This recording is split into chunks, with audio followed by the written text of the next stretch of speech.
At my daughter's wedding, she came up to me and whispered in my ear, "Dad, leave now. I'm ashamed of you." In front of my in-laws.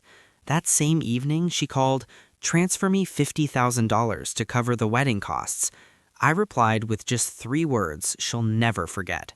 Before continuing, subscribe to this channel and write in the comments what time it is in your region right now. The March morning smelled like rain and wet earth when my phone rang. I was in the vineyard checking the dormant vines for winter damage, my hands stained with soil that no amount of scrubbing ever completely removes. 20 acres of Cabernet Sauvignon stretching across the Napa hillside. My life's work, my pride, my legacy. "Dad, I have news." Victoria's voice burst through the speaker, bright with that electric energy she'd had since she was a little girl discovering something wonderful. My heart lifted. "Julian proposed. We're getting married." For exactly 3 seconds, I was happy. Then I heard the shift in her tone, that nervous edge that mothers learn to detect, that fathers pretend not to notice. "That's incredible, sweetheart," I said, pulling off my work gloves. "When did—" "There's just one thing." The brightness dimmed. "His parents want to meet you. Tomorrow, for dinner. Here, at your place, tomorrow." Not "would you be available" or "when works for you." Tomorrow, like a summons. "Of course," I said slowly. "I'd love to meet them. What's Julian's family like?" Silence stretched across the line, the kind of silence that says more than words. "They're successful, Dad. His father, Richard, is a real estate developer in San Francisco. Big projects. His mother, Catherine, comes from old money, the Wellingtons." The way she said it, like I should recognize the name, like it should mean something, sent a chill down my spine. I looked at my dirt-caked boots, at the vineyard stretching behind me, and at the modest farmhouse where I'd raised her after her mother died 8 years ago. "Sounds impressive," I said carefully. "What time should I expect everyone?" 6. "And Dad," another pause. Maybe dress nice. They're used to certain standards." I hung up, feeling unsettled in a way I couldn't name. Something in her voice, that apologetic tone like she was bracing for impact, sat wrong in my gut. The next day, I cleaned the house, put on my good shirt, the blue one Victoria bought me last Christmas, and set the dining table with the nice dishes. I'd planned a simple dinner: roasted chicken, vegetables from my garden, and a bottle of my 2019 Cabernet that had won a bronze medal at the county fair. Honest food, honest wine. Victoria arrived 2 hours early, her BMW crunching on the gravel drive. She stepped out wearing designer clothes I didn't recognize, her face tight with anxiety. "Dad, we need to talk before they get here." She walked through my house like a health inspector, her eyes cataloging everything with barely concealed dismay. The worn leather couch, the framed photos of her childhood on the mantle, the awards from local wine competitions, my work boots by the door. This is very you," which somehow didn't sound like a compliment. "What's wrong, Victoria?" She turned to face me, and I barely recognized the woman standing in my living room. This wasn't my daughter. The girl who'd helped me harvest grapes every autumn, who'd laughed when juice stained her clothes purple, who'd cried in my arms when her mother died and told me we'd get through it together. "Dad, the Thorns are from San Francisco. They move in certain circles. Richard's development projects are worth hundreds of millions of dollars. Catherine sits on the boards of 3 museums. They have expectations." "Expectations," I repeated flatly.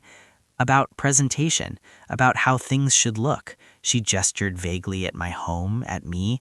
"Maybe you could change into something more formal, and when they talk about their work, just let them talk. Don't mention the vineyard too much. They might not understand the scale of what you do here." "The scale of what I do?" "You know what I mean. It's not a big commercial operation, and it's more of a hobby vineyard. 20 acres, 30 years of work, wines that had won competitions, that had been served at weddings and anniversaries, that paid for her college education. A hobby." "Victoria, I'm not going to pretend to be someone I'm not." "I'm not asking you to pretend." Her voice rose, cracking with frustration. "I'm asking you to make a good impression. This is important to me. Julian's family is important. Can't you just try?" "Try to what? Be ashamed of who I am?" "That's not what I said. It's what you meant." We stood in my living room, the room where I'd read her bedtime stories, where we'd decorated Christmas trees, where she'd shown me her college acceptance letter, staring at each other like strangers. "They'll be here in an hour," she said finally, her voice cold. "Please, just please." She left me standing there, my good shirt suddenly feeling inadequate, my home looking shabby through her eyes. I walked to the window and looked out at my vineyard, at the vines I'd planted with my own hands, at the land that had sustained us. For the first time in 8 years, since the day I'd buried my wife, I felt truly alone, and I had a terrible feeling this was only the beginning. I didn't change my shirt. Call it stubbornness, call it pride, I don't know, but I stood at that window for a long time, remembering. Victoria had been 6 when we planted the eastern section. She'd insisted on helping. The Tesla arrived precisely at 6. I knew it was a Tesla because Victoria had mentioned it 3 times in the past hour, like the car brand was somehow relevant to my character assessment. Through the window, I watched 3 people emerge. Julian, tall and sharp-edged in an expensive suit. Richard, his father, built like someone who'd won at life and expected acknowledgement of that fact. And Catherine, blonde and brittle, scanning my property with the expression of someone calculating property values. I opened the door before they could knock. Old habit. You greet guests, you don't make them wait on the porch. "Mr. Sterling," Julian said, extending his hand without warmth. "Good to finally meet Victoria's father." His grip was aggressive, like he was making a point. I matched it and watched his eyes flicker with surprise. Vineyard work builds strength, the kind that doesn't advertise itself in gym muscles. "Arthur," I said, "please come in." Catherine stepped inside and immediately began what I can only call an inventory, her gaze sweeping across every surface, every piece of furniture, every choice I'd made in 30 years of living here. She smiled, but it didn't reach her eyes. "What a rustic home," she said, "so authentic. Authentic like I was a museum exhibit." "We like it," I said simply. Richard moved past the pleasantries to what clearly interested him more. "Nice piece of land you've got here, Arthur. How many acres?" 20. "Must be worth a pretty penny these days. Napa real estate has been climbing. You ever think about selling?" We hadn't been inside my house for 2 minutes, and he was already appraising it like livestock. "Not interested in selling," I said. "This land's been my life's work. Everything's for sale at the right price." He said it casually, like it was a universal truth, like my life's work was just another transaction waiting to happen. Dinner was exactly as uncomfortable as I'd feared. I served the food I'd prepared, good food made with care, but Catherine picked at it like she was searching for violations. The silence between fork scrapes was deafening, a chasm widening between the life I knew and the pretension sitting before me. Richard dominated the conversation, talking about his development projects with the assumption that everyone was fascinated. Julian performed support, throwing in comments about investment strategies and market opportunities.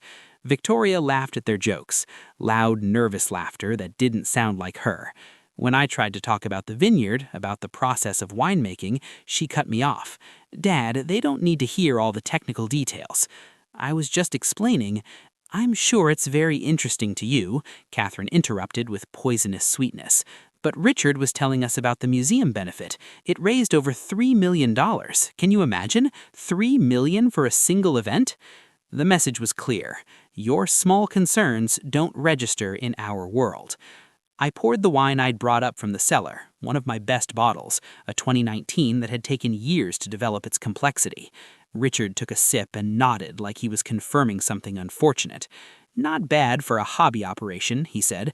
"Catherine and I usually drink from the Rothschild collection, but this has character." Character. The way he said it, it wasn't a compliment. Julian leaned back in his chair, gesturing with his wine glass. "Real estate's the smart play these days, Arthur.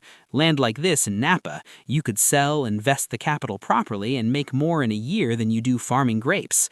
"I'm not farming grapes for the returns," I said quietly. "I'm making wine because it matters." He smiled, the smile of someone who just confirmed you. Catherine called during these visits too. She had Victoria's number memorized and a talent for timing her calls. When I was within earshot, her voice would carry through the phone, sharp and penetrating. "Darling, about the wedding. We really must discuss the father of the bride situation. I know you love him, but presentation matters. Perhaps he could sit at a side table. We can't have him at the head table in that old suit. What would the Harringtons think? I watched my daughter's face during these calls, watched her agree, watched her apologize for me like I was a problem to be managed rather than a person to be defended. Mom says maybe you could skip the reception, she asked once, not meeting my eyes. You could come to the ceremony and then leave before dinner. It might be easier. Easier for whom? For everyone. Everyone. There was that word again. The invisible jury that had convicted me of the crime of being insufficiently impressive. I noticed other things too. The way Victoria's vocabulary changed, peppered with phrases like optics and networking opportunities and brand alignment. She'd started talking about people as assets, relationships as investments. Julian's language, Julian's worldview creeping into her like ink in water. One afternoon in April, I found her photographing my house.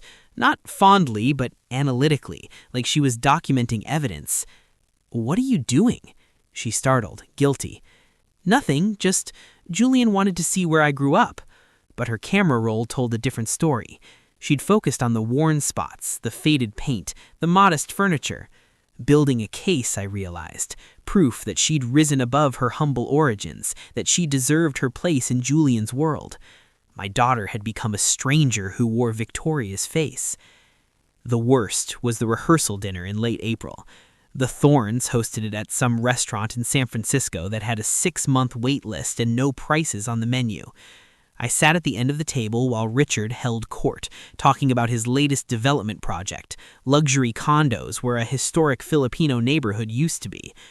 "Progress requires sacrifice," he announced, and everyone nodded like he'd said something profound instead of something monstrous.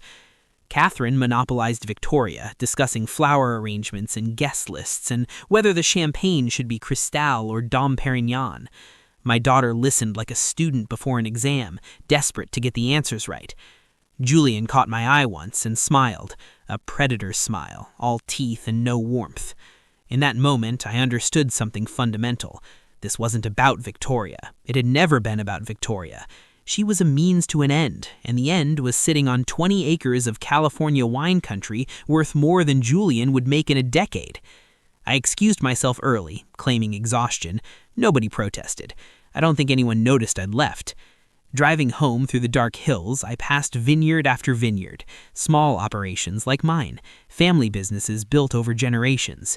Each one represented someone's life work, their legacy, their dreams fermented into something beautiful through patience and care. Julian and his father saw these places as obstacles to profit. Victoria had started seeing them that way too. I was losing my daughter to people who valued nothing but acquisition. And the worst part? She was going willingly, trading her inheritance for acceptance into a world that would never truly embrace her. But I wasn't beaten yet. You don't survive 30 years of farming without learning that some fights can't be won through force. Sometimes you have to be patient, watch the weather, wait for the right moment to harvest. My moment was coming. I just needed to recognize it when it arrived. The $50,000 for a wedding I'd been asked to leave, for a reception where I'd been hidden away like shameful cargo, for a daughter who'd traded her father for a family who saw him as an obstacle to liquidate. I looked at my phone, at Victoria's name on the screen, at the last remnants of who she used to be evaporating in the California night, and I said 3 words that changed everything. "See you in court." I hung up. She called back immediately. I didn't answer. She called 6 more times. I turned off my phone. I sat there on my porch, and something fundamental shifted inside me. The father who'd tried to understand, who'd made excuses, who'd hoped his daughter would come to her senses, that man was gone. In his place was someone who understood that patience wasn't always a virtue, that some people mistake kindness for weakness, that my daughter and her new husband had looked at my life's work and seen only one thing, an asset to be acquired. They thought I was too old, too simple, too tired to fight back. They were about to learn that grapes aren't the only thing that gets more potent with age. The next morning, I made 2 phone calls. The first was to Simon Cole, a property attorney in Napa who'd helped me draft my will years ago. The second was to Bennett Hughes, a real estate appraiser I'd met at a wine industry conference. "Arthur Sterling," he said, shaking my hand warmly. "What brings you in?" "I need to know what my land is worth. 20 acres, established vineyard, farmhouse, equipment, current market value." He raised an eyebrow. "Thinking of selling?" "Thinking of knowing what I've got." It took him 2 days.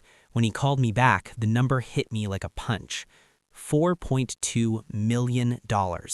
Bennett said, "The Napa market has exploded in the past 5 years. Your location, your established fines, your water rights, you're sitting on a gold mine, Arthur. $4.2 million. I'd known the land was valuable, but this was generational wealth. This was why Julian had started showing up, why Richard had asked about selling, why the whole Thorne family had tolerated my daughter marrying beneath their perceived station. They weren't tolerating anything. They were investing. "Bennett, one more question. Has anyone contacted you or any other appraisers about my property recently?" Silence on the other end, then carefully, "I can't discuss other clients." "I'm not asking you to. I'm asking if someone has been shopping around valuations for land they don't own yet." Another pause. "Arthur, I can't confirm names, but I can say that 3 weeks ago someone did ask me to provide a preliminary valuation for a property matching your description. They said it would be changing hands within the year, and they were interested in development potential." My hands tightened on the phone. Development potential. They specifically asked about subdivision possibilities, how many lots could fit on 20 acres, what the zoning restrictions were, whether the agricultural designation could be challenged. I thanked Bennett and hung up, stood in my living room looking out at the vineyard I'd spent 30 years cultivating, understanding with perfect clarity what I'd been blind to see before. Julian hadn't fallen in love with my daughter, he'd fallen in love with my balance sheet. Well, business could be played many ways, and I'd spent 30 years learning patience, strategy, and the value of perfect timing. Wine needs time to mature. Revenge, I was discovering, has the same requirement. By the time the sun rose over my vineyard that morning, I wasn't mourning what I'd lost. I was planning what I'd protect, and how I'd make them understand that you don't steal from a man who spent his life cultivating things that take years to bear fruit. This harvest would be unlike anything they expected. Simon Cole's office smelled like leather and old paper, the scent of contracts that held lives together. My phone rang. Victoria. I watched it buzz on the table, her name illuminated in the gathering dark, and I didn't answer. She called 3 more times that week. I ignored each one. Let her wonder. Let her worry. Let them all start to suspect that maybe the old man wasn't quite as cooperative as they'd assumed. Simon called on Friday. "I've drafted 3 options for you. Can you come in Monday?" "I'll be there." I spent the weekend in the vineyard, tending the vines, checking the irrigation, doing the work that had defined my life. But now I saw it differently. This wasn't just my livelihood anymore. It was a fortress, and I was preparing its defenses. Monday morning, Simon spread the documents across his desk like a general planning strategy. Option 1, revocable trust. You maintain control but can change terms anytime. Option 2, irrevocable trust with conditions. Option 3, full transfer to a charitable foundation upon your death. I studied each one, understanding their implications. The irrevocable trust. Explain that one again. You transfer the property into a trust. Upon your death, it goes to designated beneficiaries, but only if they meet specific conditions you set now. If they don't meet those conditions, it goes to a backup beneficiary, usually a charity. And once it's set up, I can't change it? Not without extraordinary circumstances. That's the irrevocable part. But it also means no one can pressure you to change it later. I thought about Julian, about Richard, about their lawyers and their money and their absolute certainty that they could manipulate an old man into giving them what they wanted. Let's do the irrevocable trust, I said, with very specific conditions. Simon smiled grimly. What kind of conditions? The kind that separate people who love the land from people who love the money. We worked for 3 hours drafting terms that would protect my legacy while giving Victoria one chance, one narrow, difficult chance to prove she valued what I'd built more than what it could be sold for. When we finished, Simon looked at me with something like respect. "Arthur, this is bulletproof, but it's also going to make you extremely unpopular with your family." "Simon, they kicked me out of a wedding and demanded $50,000. I don't think we're at risk of losing anything that still exists." He nodded. "I'll have the final documents ready by Friday. We'll need witnesses, notarization, the full legal framework. Once you sign, there's no going back." "Good," I said. "No going back is exactly what I want." June arrived with the heat that makes grapes swell on the vine. I'd spent 3 weeks quietly, methodically building my fortress. The trust was signed, notarized, filed with the county. My will was updated. Everything was in order. Victoria had called 14 times. I'd answered none of them. Let silence do its work. The appraisal was complete. The trust was ironclad, and I'd added one final touch. I'd asked Bennett to document every inquiry he'd received about my property, including dates, names when possible, and specific questions asked. He'd provided a detailed report. It made for interesting reading.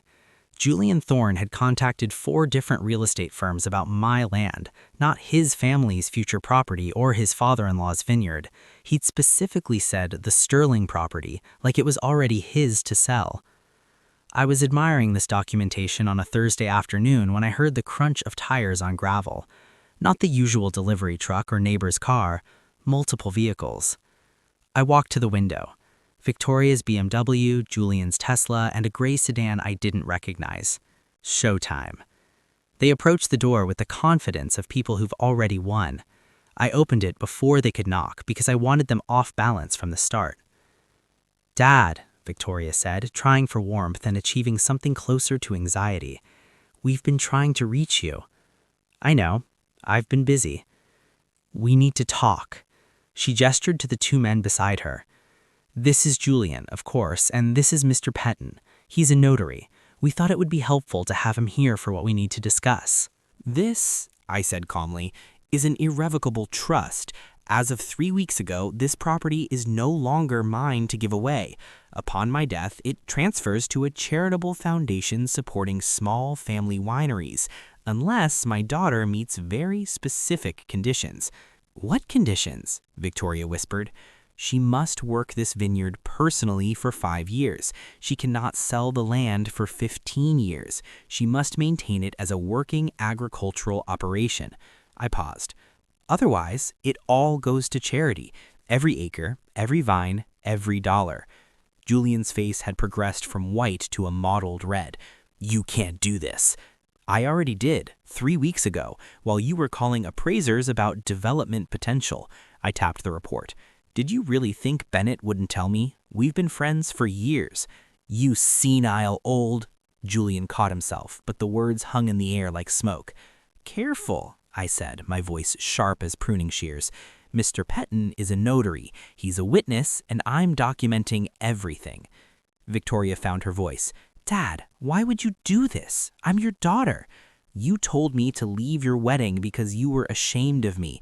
Then you demanded $50,000. Then you showed up with a notary to trick me into signing over my life's work." I looked at her directly for the first time. "When exactly was I supposed to believe you cared about being my daughter?" Her mouth opened and closed. No words came out. Julian stood abruptly, his chair scraping loud against the floor. "This isn't over. We'll challenge this. You're clearly not of sound mind."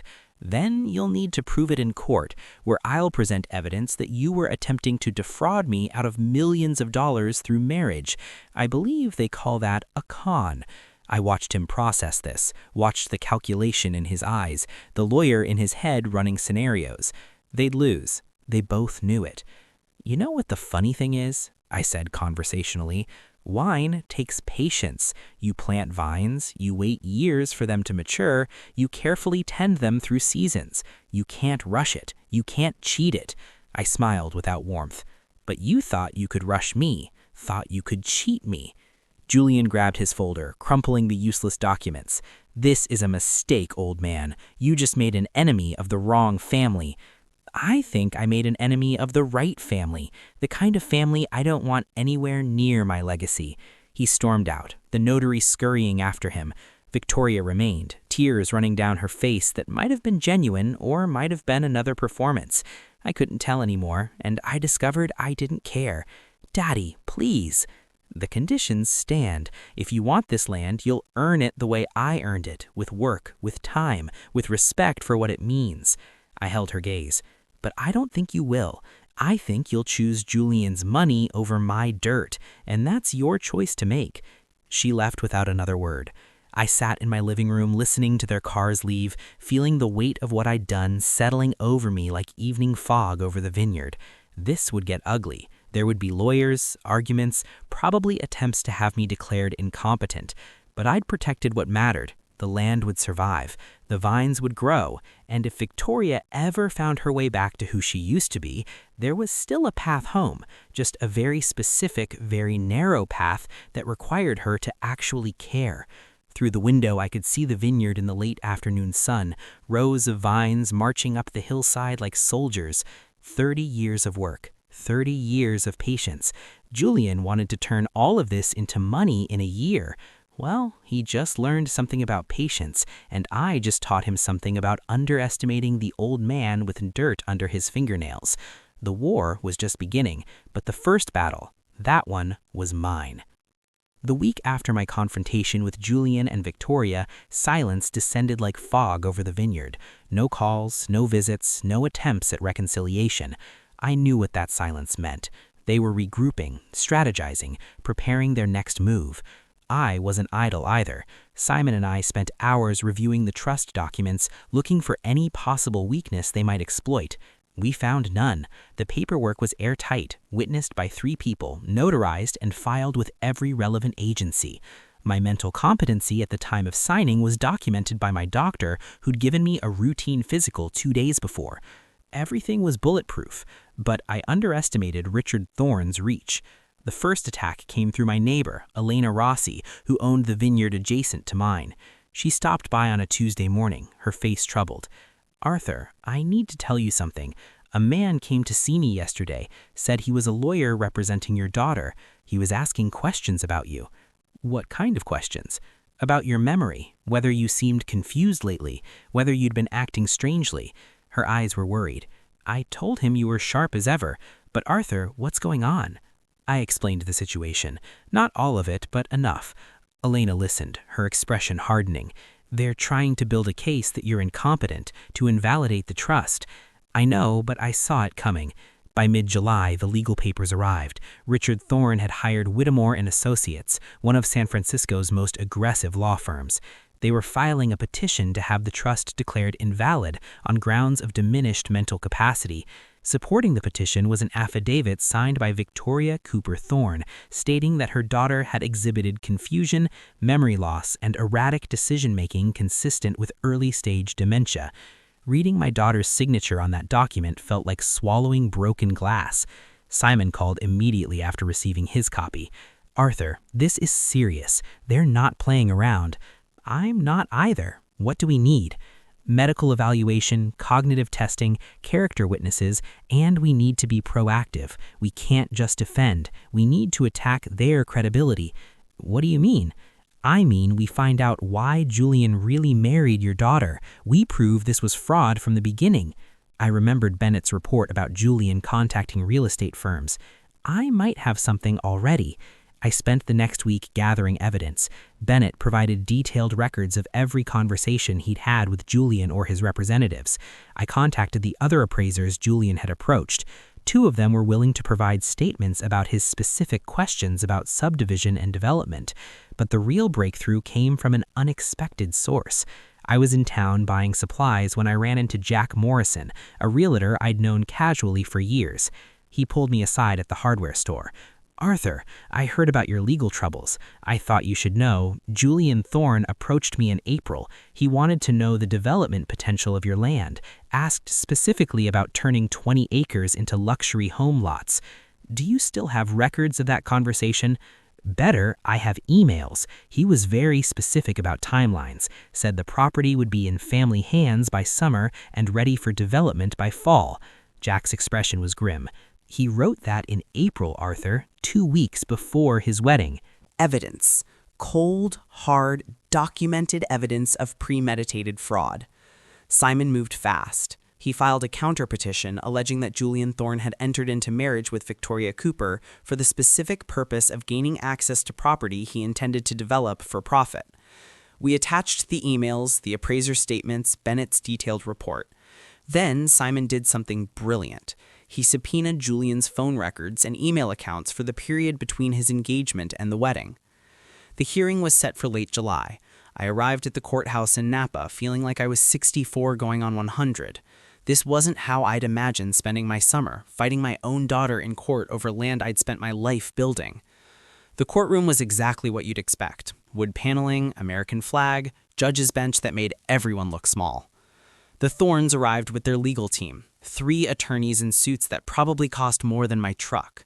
Victoria sat between Julian and Catherine, her face pale and set. She didn't look at me once. The judge, a woman named Judge Davis, who'd been on the bench for 20 years, read through both petitions with the expression of someone who'd seen every scheme humanity could devise. "Mr. Cole," she said to Simon, "you're alleging fraud." "Yes, Your Honor, we have documented evidence that Mr. Julian Thorne initiated his relationship with Miss Victoria Cooper with the specific intent of acquiring her inheritance. The marriage was a business transaction disguised as romance." Whitmore stood up, all polish and indignation. "Your Honor, these are baseless accusations designed to distract from the real issue, Mr. Sterling's declining mental state and his irrational decision to disinherit his only child." "Then let's examine that mental state," Judge Davis said. "I'm ordering an independent psychiatric evaluation of Mr. Sterling. And Mr. Cole, I'm granting your discovery motion. Mr. Thorne's communications are subject to subpoena." Julian's face went rigid. Richard leaned over to whisper something to their lead attorney, his expression thunderous. "We'll reconvene in 30 days, Judge Davis announced, by which time I expect a complete medical evaluation and all requested documents. This court is interested in the truth, gentlemen, not theater." We filed out. In the hallway, Richard Thorne intercepted me, his face a mask of controlled rage. "You're making a mistake, old man. We have resources you can't imagine, lawyers who specialize in destroying people like you." I looked at him, this titan of San Francisco real estate who thought money could buy anything, even stolen land. "Richard, I've spent 30 years growing things. You know what I've learned? You can't force growth, you can't buy maturity, and you definitely can't steal patience." I smiled without warmth. "You're about to learn that the hard way." His face darkened, but before he could respond, Simon pulled me away. In the parking lot, I sat in my truck for a long moment before starting the engine. The battle lines were drawn. The Thornes would throw everything they had at me: money, lawyers, social pressure, attempts to destroy my credibility. But I had something they didn't. I had the truth. And in my experience, truth was like good wine. It might take time to appreciate, but eventually everyone recognizes quality. I drove home through the valley, past vineyard after vineyard, each one representing someone's dream, made real through work and time. The Thornes saw all of this as just real estate, just numbers on a balance sheet. They were about to learn that some things aren't for sale, and some old men aren't as easy to bury as they look. The war had truly begun, but I'd fought drought, disease, bad harvests, and economic downturns. Richard Thorne and his lawyers, they were just another challenge to weather, and I was very good at weathering storms. The psychiatric evaluation took place on August 3rd in a sterile office that smelled like disinfectant and judgment. Dr. Sarah Chen, no relation to the previous judge character, put me through 4 hours of cognitive testing: memory recall, problem solving, spatial reasoning, emotional stability assessment. I answered every question, solved every puzzle, remembered every word in the sequence she gave me. When we finished, she looked at her notes and then at me. "Mr. Sterling, your cognitive function is well above average for your age. No signs of dementia, no memory impairment, no evidence of diminished capacity. Your decision-making faculties are completely intact. Can you put that in writing? I'll submit my report to the court by Friday." One problem solved, but the Thornes weren't done. The next attack came through the Napa wine community. Suddenly, rumors began circulating. Arthur Sterling was losing his mind, making wild accusations against his son-in-law, destroying his daughter's marriage out of senile paranoia. Catherine Thorne, it turned out, sat on the board of 2 wine industry associations. She was using every connection she had to isolate me professionally. 2 suppliers I'd worked with for years suddenly stopped returning my calls. A restaurant that had been buying my wine for a decade canceled their standing order. The message was clear. Cross the thorns, pay the price. Elena noticed it too. They're trying to strangle you economically, force you to settle. Let them try. I've weathered worse. But I'd be lying if I didn't say it hurt watching my reputation, built over 30 years, get shredded by whispers and innuendo from people who'd never spent a day working soil. Simon called with worse news. Arthur, they're pushing hard on the discovery. Their lawyers are arguing that Julian's emails are protected by attorney-client privilege. He wasn't talking to lawyers, he was talking to real estate agents. They're claiming he consulted with lawyers about the property, so all communications related to it are privileged. It's creative legal maneuvering, and Judge Davis might buy it. So we might not get the emails, we might not get all of them. But Arthur, there's something else. Victoria is giving a deposition next week. They're going to have her testify to your supposed mental decline. My daughter in a courtroom lying about me under oath? Can we depose Julian? We can try, but he'll have 3 lawyers coaching every word. The deposition happened in a conference room that felt designed to intimidate, all glass and chrome and uncomfortable chairs. Victoria sat across from Simon, her lawyers flanking her like guards. I wasn't allowed in the room, but I read the transcript afterwards. Simon asked her direct questions. When did you first notice your father's mental decline? Can you provide specific examples? Did you document these concerns with his doctor? Her answers were vague, contradictory. He seemed confused sometimes. He forgot conversations we'd had. He made this trust decision so suddenly. But under pressure, she fell apart. She couldn't provide dates, couldn't give specific examples, couldn't explain why she'd never mentioned any concerns to her doctor or neighbors. By the end, even her own lawyers looked uncomfortable. Then Simon asked the killing question. Miss Thorne, when did your husband first express interest in your father's property? That's not relevant. Please answer the question. When did Julian Thorne first discuss the value or development potential of your father's vineyard? Long silence in the transcript. Then, I don't recall exactly. Was it before or after your engagement? I said I don't recall. Simon sent me the transcript with a note. She's protecting him, but she's lying badly. Our break came from an unexpected source, Julian's own arrogance. One of the appraisers Bennett had contacted, a man named David Torres, called me directly. Mr. Sterling, I thought you should know. Julian Thorne tried to pressure me into withdrawing my statement. He implied there would be professional consequences if I testified against him. Can you document that? I recorded the phone call. California is a 2-party consent state, so it's legal. Simon nearly shouted when I told him. That's witness tampering. That's a felony.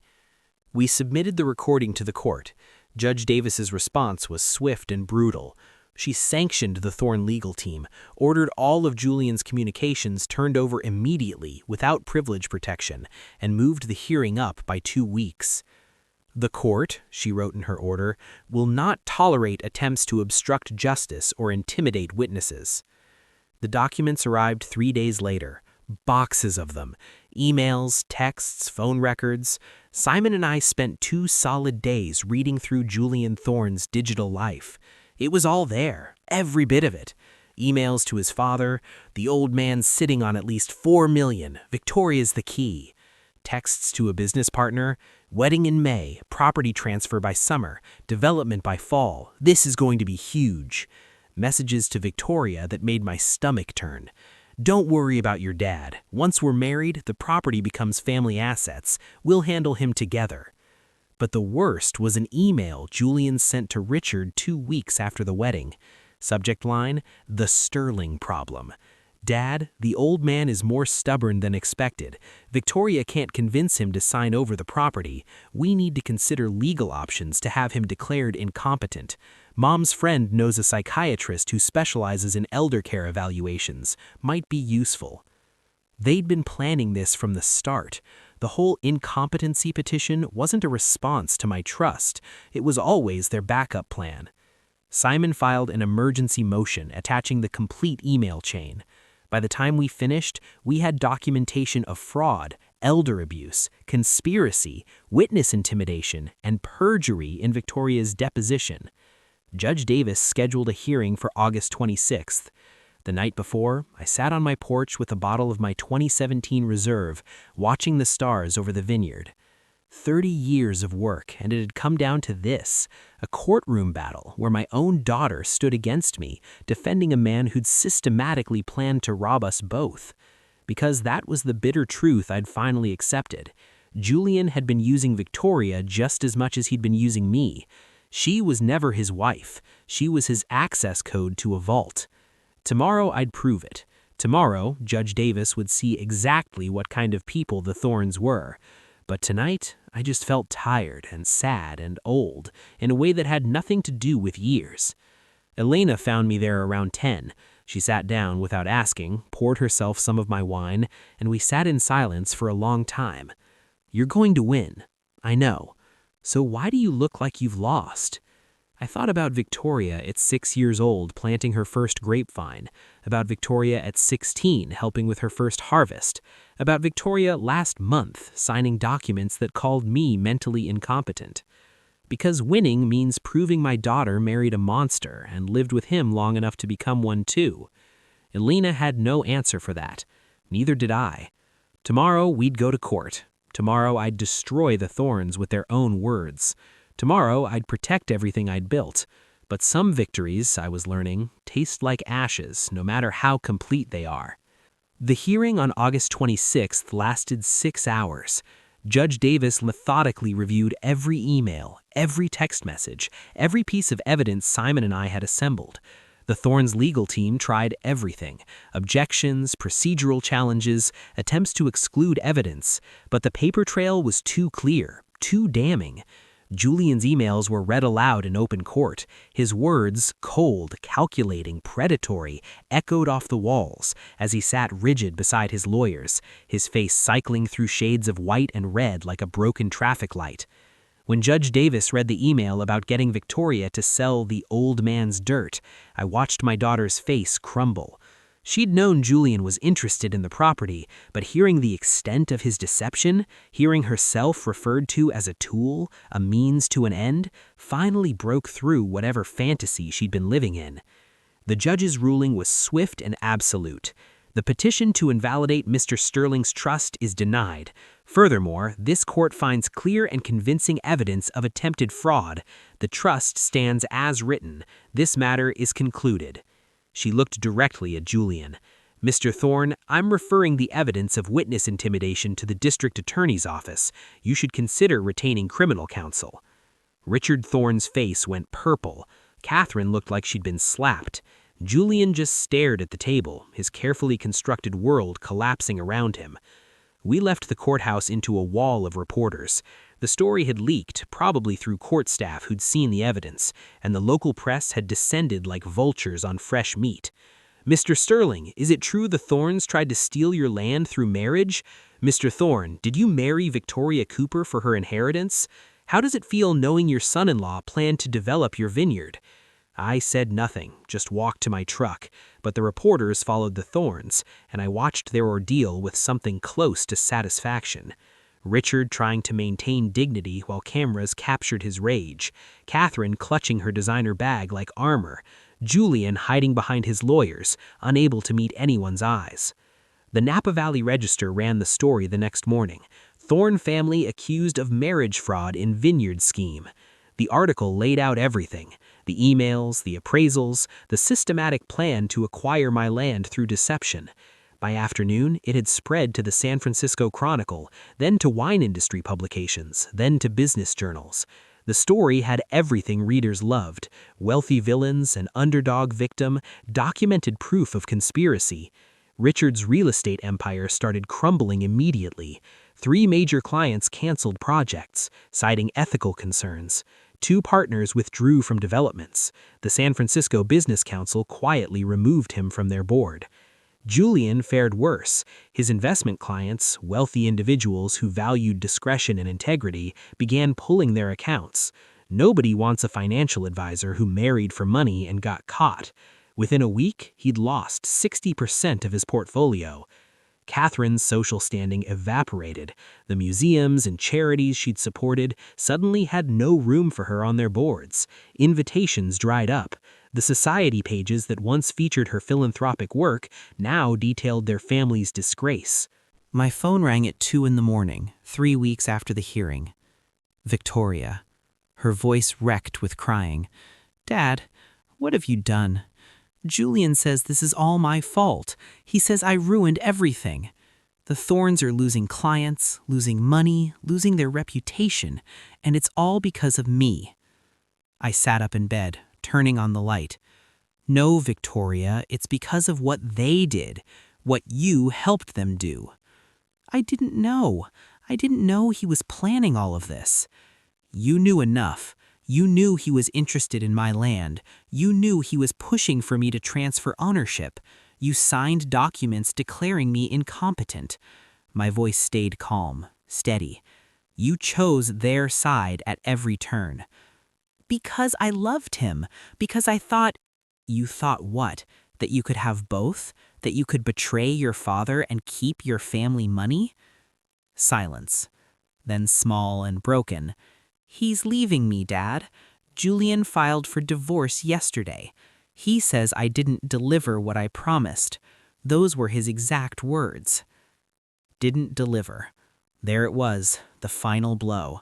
Julian had used her completely, then discarded her the moment she became a liability rather than an asset.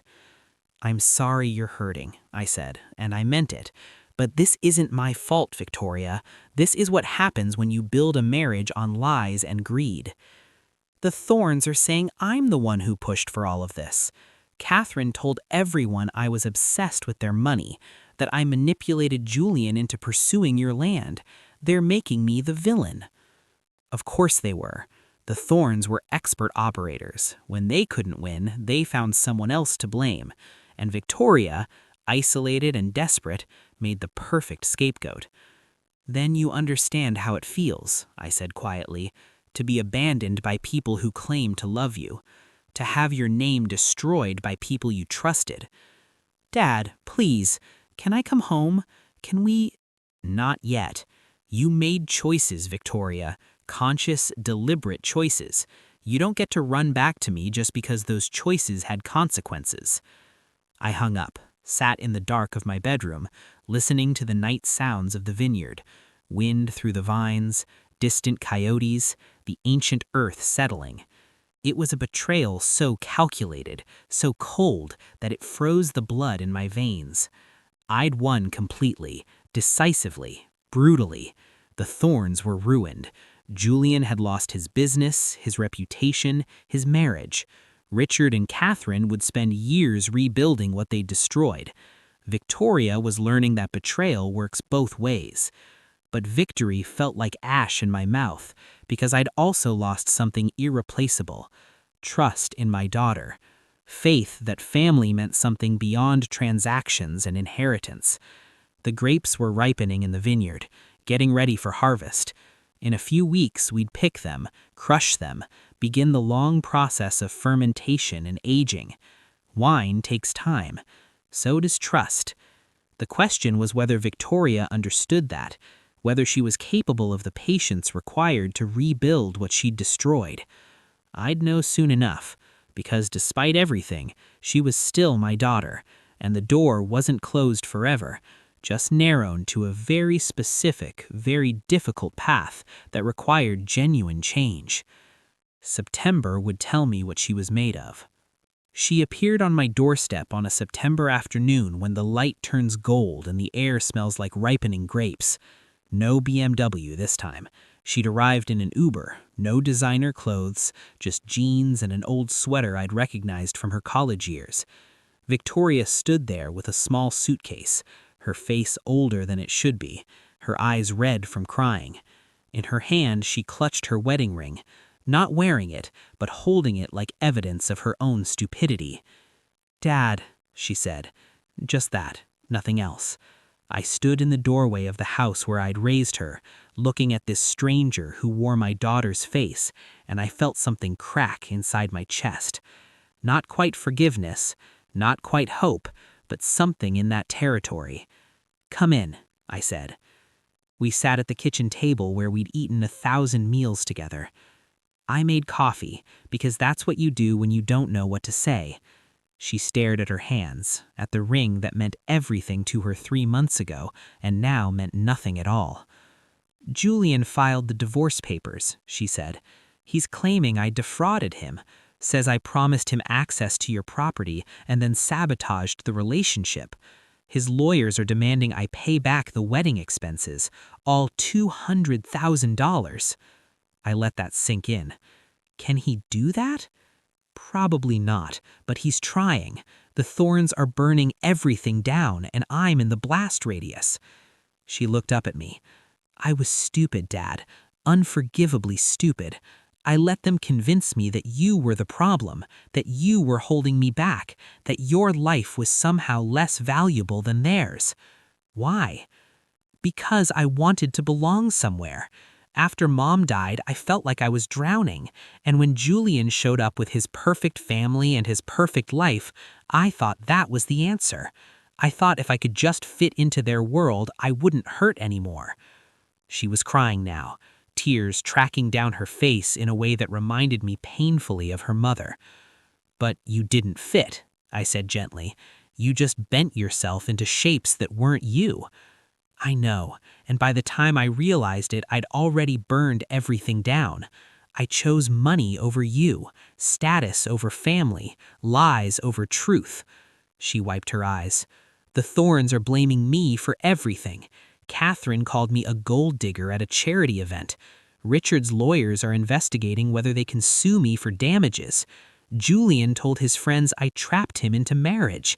They're scapegoating you because that's what they do. They destroy people and walk away clean. She looked at me with something like wonder. But you didn't let them do it to you. You fought back. You protected yourself when I wouldn't protect you. We sat in silence. Outside, I could see the vineyard in the afternoon light. Rows of vines heavy with grapes, almost ready for harvest.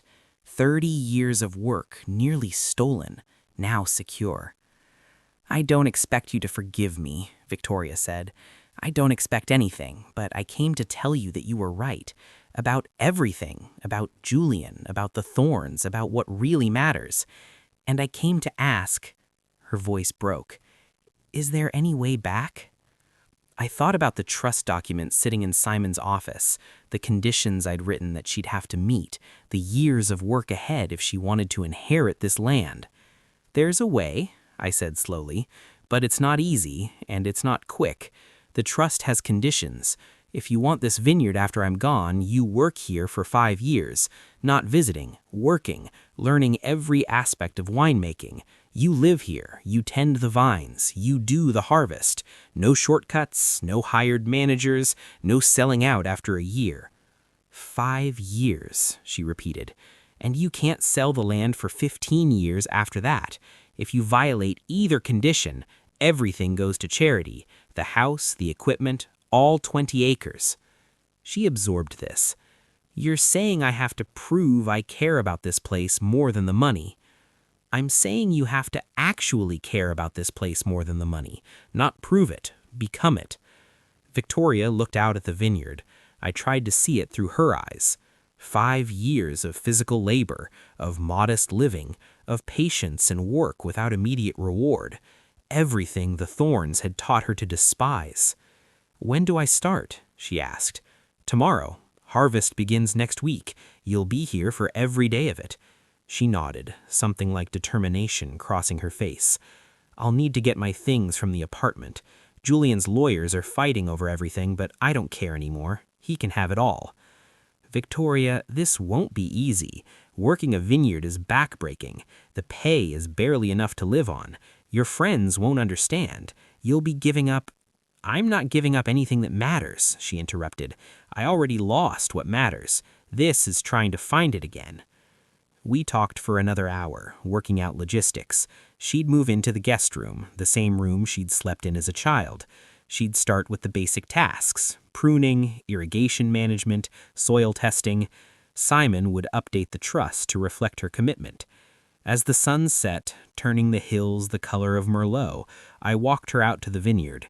We stood among the vines I'd planted 30 years ago, heavy with fruit that would soon become wine. "Your mother helped to plant this section," I said. "You were 6 years old. You dug holes with a trowel while she and I set the rootstock." "I remember," Victoria said softly. "I asked if they'd grow into magic beanstalks, and I told you they'd grow into something better, something real." We stood there as darkness fell over the valley, two people who'd nearly destroyed each other trying to find a path back to something resembling family. Those 3 words, when I called demanding $50,000 and you said, "See you in court," that changed everything, didn't it? It was the moment I stopped being your victim and started being your father again, the moment I chose to protect what I'd built instead of letting you tear it down. "I'm glad you did," she whispered, "even though it hurt, even though it exposed everything." I looked at my daughter, broken, humbled, finally willing to learn the lessons I'd been trying to teach her whole life. Lessons about patience, about work, about the difference between value and price. Grapes take time. You can't rush fermentation. You can't shortcut aging. The best wine comes from patience and care, and understanding that some things can't be forced. "Like trust," Victoria said. "Like trust." The vineyard stretched around us in the darkness, vines rustling in the evening breeze. The sunset painted the sky in bruising purples and fiery oranges, a reflection of the turmoil we had both survived. Somewhere in the distance I heard the sound of Elena's tractor, my neighbor preparing for her own harvest, the rhythm of work that had sustained this valley for generations. I'd won my war, protected my legacy, topped the thorns and their son that some old men aren't as easy to rob as they look. But the victory was bittersweet, complicated, real in the way that life is real, messy and painful and requiring constant tending. Victoria would work the harvest. She'd live here, learn here, maybe find her way back to who she used to be, maybe not. The trust would ensure that my land stayed land, that these vines kept producing fruit, that the work I'd done wouldn't be bulldozed for condos. That was enough. It had to be enough.